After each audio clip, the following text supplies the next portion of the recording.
C'était l'une des très belles histoires de la Formule 1, mais malheureusement le rêve s'est arrêté net en novembre 2022 pour Mick Schumacher.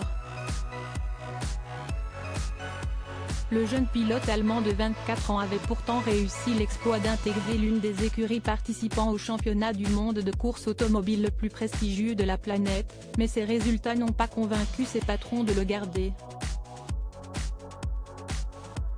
Après un début de carrière très prometteur, le fils de Michael Schumacher suscitait beaucoup d'attentés et la pression était énorme sur ses épaules tant son nom de famille est un symbole pour tous les amoureux de Formule 1. Aujourd'hui devenu pilote de réserve et de développement chez Mercedes, Mick Schumacher n'a visiblement pas laissé le meilleur des souvenirs à son ancien patron au sein de l'écurie Haas, Günther Steiner. Ce dernier, connu pour sa participation à l'émission Drive to Survive, qui a cartonné sur Netflix, n'est pas homme à ménager ses troupes et on l'a déjà vu par le passé s'en prendre vertement à son ancien pilote, Romain Grosjean. L'Italien de 58 ans, qui a connu beaucoup de choses dans sa vie, a décidé de sortir un livre, subtilement intitulé Surviving to Drive et dans lequel il évoque sa relation avec le fils de Michael Schumacher et notamment les erreurs de pilotage qu'il a pu faire au cours de leur collaboration.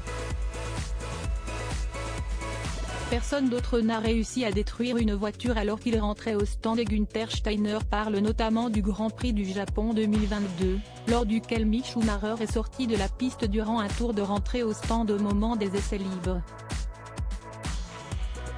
Une faute que n'a toujours pas digéré le patron de l'écurie Haas.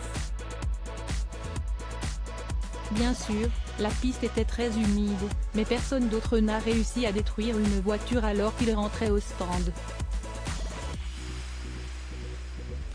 Je ne peux pas avoir un pilote dont je ne suis pas sûr qu'il puisse conduire une voiture en toute sécurité lors d'un tour lent.